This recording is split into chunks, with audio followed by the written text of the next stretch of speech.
तो ओवैसी साहब वोट कटुआ पार्टी है। कोई लोग कहते हैं कि अरे साहब वो तो भारतीय जनता पार्टी की बी टीम है।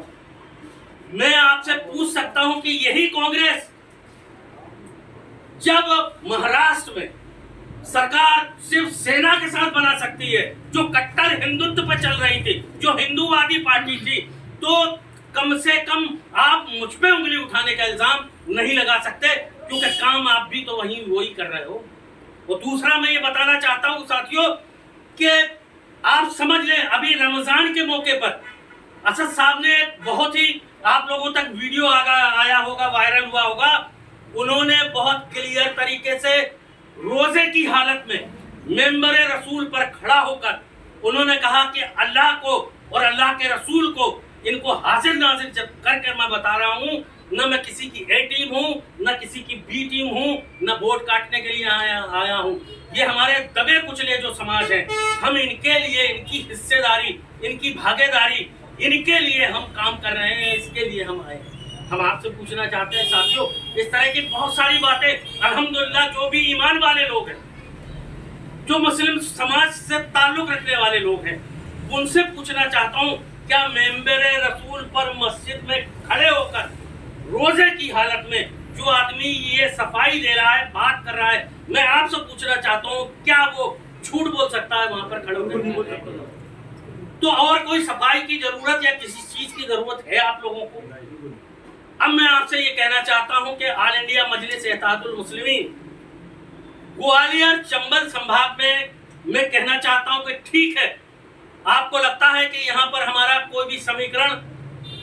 संगठन के हिसाब से कोई भी सीटें इस तरह की नहीं बनती है जिन पर चुनाव लड़ाया जा सके। क्योंकि हम जब तक राजनीतिक तौर पर तैयार नहीं होंगे, जब तक हम चुनाव नहीं लड़ेंगे, चुनाव मैदान में नहीं जाएंगे, क्योंकि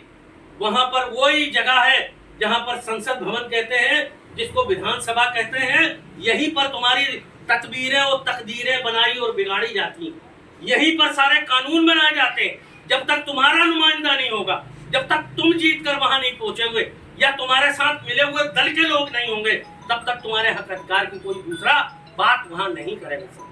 तो तुमको ये ध्यान रखना है कि असद साहब जो भी आदेश करेंगे पूरे ग्वालियर चंबल संभाग के लिए, और हमारी कोशिश है कि नौजवानों, भाइयों और साथियों के जल्द ही हम कोशिश करेंगे, हम गुजारिश करेंगे, हम प्रार्थना करेंगे, हम असद साहब से कहेंगे कि हमें ग्वालियर चंबल संभाग में केवल एक कार्यक्रम आपका, पूरा एक कार्यक्रम आपका। वो कार्यक्रम कब मिलेगा,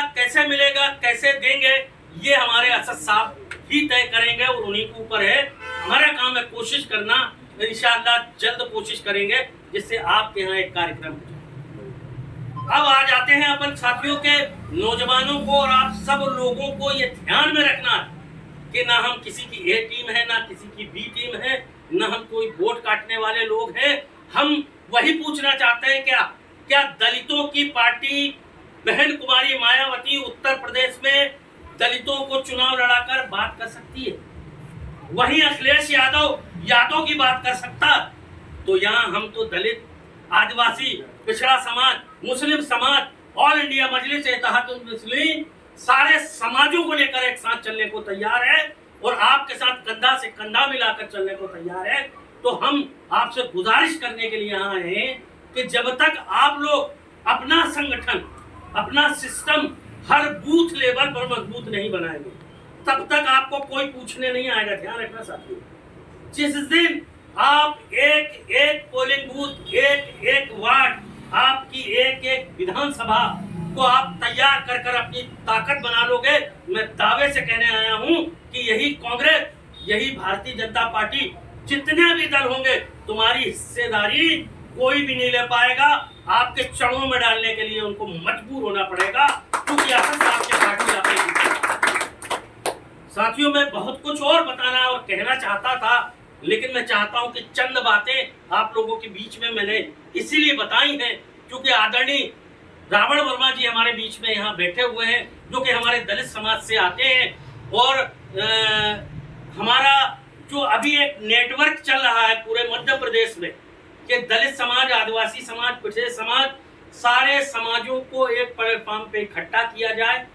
और ओवैसी साहब को हमारी पार्टी के सारे लोगों को, उनको भी ये बात बताई गई है। जैसे ही वो वहां से हरी झंडी देते हैं और ग्रीन सिग्नल होता है, इंशाअल्लाह हम सारे लोग मिलकर कैसे चुनाव लड़ेंगे, क्या करेंगे, क्या नहीं करेंगे, ये सुप्रीम पावर जो है हमारे असद साहब का मामला है कि मध्य प्रदेश में कितनी लड़ेंगे, कितनी नहीं लड़ेंगे, कहाँ लड़ेंगे, किसके साथ मिलकर लड़ेंगे, ये सारा फैसला वही करेंगे। और आने वाले कल में सारे तरह के फैसले जब वो यहाँ अभी आएंगे या भोपाल या मध्य प्रदेश में कहीं भी आएंगे, तब वो ये फैसला वही हो जाएगा साथियों। क्योंकि अभी कितने दलों को इकट्ठा किया है हम लोगों ने, रावण वर्मा जी और मैं लगातार मेहनत कर रहे हैं इस पर कि दलित समाज, आदिवासी समाज, पिछड़ा समाज, इन सारे समाजों को, मुस्लिम समाज, इन सारे समाजों को इकट्ठा कर जितना भी इनका हक अधिकार है, जो इनके हक अधिकार को मारा जा रहा है, सिर्फ वोटों के लिए हमको यूज किया जा रहा है, उनके लिए हम इकट्ठा कर सारे समाजों को एक प्लेटफॉर्म पे लाना चाहते हैं। उसी की कड़ी में हमारे आदरणीय रावण वर्मा जी हमारे बीच में हैं। कितने दल हुए हैं, क्या हुआ है, इसकी पूरी जानकारी, कितने प्रोग्राम हुए हैं, अभी क्या हुआ है, आदरणीय रावण वर्मा जी आपके बीच में बताएंगे। साथियों बस इतना ही मैं आपसे कहना चाहता हूं कि कभी चिलमन से वो झांके कौन, बीजेपी वाले, और कभी चिलमन से वो झांके कौन,